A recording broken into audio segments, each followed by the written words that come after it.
इस प्रेस वार्ता के कुछ बिंदु हैं। तो सबसे पहला बिंदु तो ये है कि आप सबके मन में भी जो है एक उत्सुकता रही होगी और हमारे मन में भी जो है यह बात थी कि जब हम दक्षिण से उत्तर की तरफ पहुंचेंगे तो इस यात्रा का स्वरूप क्या होगा, जनता इसका किस तरीके से अभिनंदन करेगी, पत्रकार साथी जो है किस तरीके से इसके बारे में रिपोर्ट करेंगे। और सबसे बड़ी बात जो एक्सपेक्टेड था कि हमारी जो मुख्य विचारधारात्मक विपक्ष है भाजपा, वो किस तरीके से इसके ऊपर हमला करेगी। और आप सबने देखा है कि जैसे कन्याकुमारी से यात्रा चली उसी स्वरूप में, उसी उत्साह में यहाँ पर भी जो है बड़े पैमाने पे लोगों ने मध्य प्रदेश की सीमा पे हमारा स्वागत किया। आप लोगों ने जो है उसको कवर किया और जैसा कि स्वाभाविक है भाजपा अपने उलझुल हमलों से इस पे लगातार यात्रा पे हमले कर रही है। सबसे पहले तो ये जो सवाल लोग पूछ रहे थे कि उत्तर में क्या होगा, दक्षिण तो जो है उनका मजबूत होम ग्राउंड है। तो सबसे पहली बात तो ये जो विचार मन में है और जो इस विचार से लोग सवाल पूछते हैं, ये जो उत्तर और दक्षिण का भेद करते हैं, उस भेद को मिटाने में यह यात्रा अपने शुरुआती कदम में ही कामयाब हो चुका है। कि यात्रा जैसी जिन उद्देश्यों को लेकर के कन्याकुमारी से चली थी वैसी ही उन उद्देश्यों को लेकर के आगे भी बढ़ती जाएगी और कश्मीर तक पहुंचेगी। ये जो भेद है उत्तर से दक्षिण का, पूरब से पश्चिम का, ऊंच से नीच का, आसमान से धरती का, इस भेद को मिटाना ही इस यात्रा का लक्ष्य है। क्योंकि हम बार बार कह रहे हैं देश जमीन से जुड़ा हुआ है, लेकिन देश देश के लोगों से बनता है, देश देशवासियों से बनता है। जब देशवासी इकट्ठा रहेंगे तभी देश भी इकट्ठा रहेगा। और हम ये देख रहे हैं कि लगातार देशवासियों को आपस में विभाजित करने का, उनको बांटने का, उनके बीच में डर फैलाने का, नफरत फैलाने की एक राजनीतिक चेष्टा हो रही है। और इसी राजनीतिक चेष्टा के खिलाफ, क्योंकि हमारी ये समझदारी है कि जब हम एकजुट रहेंगे तो हम अपने बुनियादी सवालों पे बात करेंगे, रोजी रोजगार की बात करेंगे, काम की बात करेंगे, प्रगति की बात करेंगे, विकास की बात करेंगे। ये जरूरी मसलों पे बातचीत होगी और जो गैर जरूरी मसले हैं, नफरत की बात, भेद की बात, बंटवारे की बात, ये पीछे छूटेगी। और यात्रा उस उद्देश्य को लेकर के चल रही है। और जैसा पहले दिन से यात्रा पे भाजपा हमला कर रही है, कभी राहुल जी के जूते के फीते पर, कभी जो है राहुल जी के टी शर्ट पर, कभी जो है राहुल जी के साथ जो महिलाएं चलती हैं उनका हाथ पकड़ करके क्यों चल रहे हैं। अरे भाई, क्यों नहीं चलेंगे? अगर हम इस देश के वासी हैं और हम सब भारतवासी अगर आपस में भाई बहन का, बेटा और माँ का ये रिश्ता है तो क्यों नहीं हाथ पकड़ेंगे।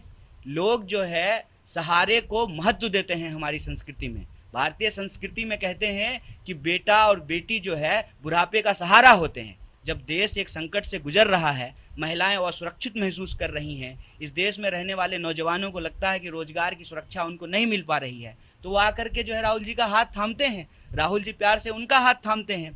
लेकिन जो अपना परिवार छोड़ करके भाग जाते हैं ना, जिम्मेदारियों से भाग जाते हैं, वो ये बात नहीं समझ सकते हैं कि जिम्मेदारी उठाना क्या होता है। अभी मैं देख रहा हूँ हाल के दिनों में एक हमला और हुआ है राहुल जी की दाढ़ी पे, और एक जो है मुख्यमंत्री ने कहा कि राहुल जी की दाढ़ी जो है वो किसी बाहर के नेता का नाम ले रहे थे, आई डोंट नो। तो मैं ये कहता हूँ कि हमारे नेता दाढ़ी कैसे रखें इसकी चिंता आप छोड़ दीजिए, आप ये बताइए कि देश के लोग गाड़ी कैसे रखें। जब 100 रुपये लीटर पेट्रोल बिकेगा तो गाड़ी कैसे रखेंगे। प्रधानमंत्री जाकर के कहते हैं चुनावी रैलियों में कि मैं गाली खाता हूँ। महोदय, जनाब, आप गाली खाते हैं, आप बताएं कि हम थाली में क्या खाएं। जब दाल 200 रुपये किलो बिकेगी और जो है लोगों को नींबू 200 रुपये किलो खरीदना पड़ेगा, तो आप तो गाली से पेट भर लेंगे। देश के जो लोग हैं वो थाली में क्या रखें, इस सवाल का आप जवाब दें। बार बार जो है बुनियादी सवालों को गुमराह करने की कोशिश की जाती है। अभी मध्य प्रदेश जब यात्रा आई है तो शिवराज जी बयान दे रहे हैं, उनके मंत्री बयान दे रहे हैं, तो मुझे उनका एक पुराना बयान याद आ गया। मैं वाशिंगटन नहीं गया हूँ, मेरे पास पासपोर्ट नहीं है, लेकिन अगर मध्य प्रदेश की ये सड़कें, बुरहानपुर से हम चल रहे हैं, अगर ये वाशिंगटन की सड़क है तो बहुत घटिया है। इतना घटिया है कि आपको अलग से पाउडर लगाने की ज़रूरत नहीं है, धूल से जो है पूरा मेकअप हो जाएगा आपका।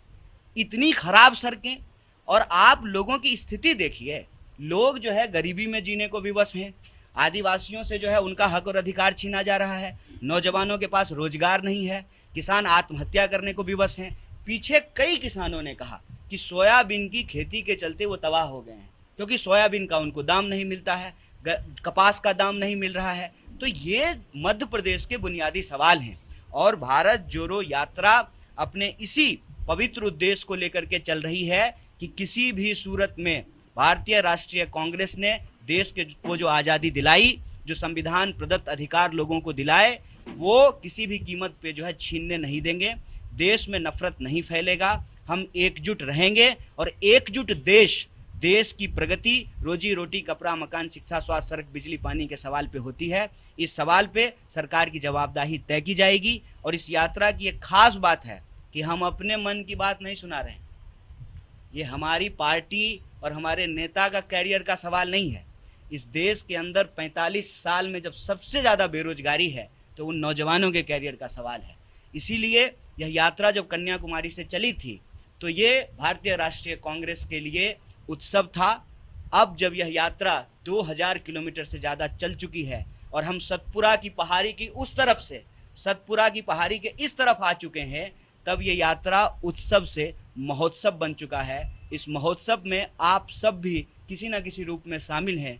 विरोध करने के लिए ही सही, भाजपा भी इस यात्रा को लाइव देख रही है। तो इस महोत्सव में पूरे देश का भारत जोड़ो यात्रा की तरफ से स्वागत है।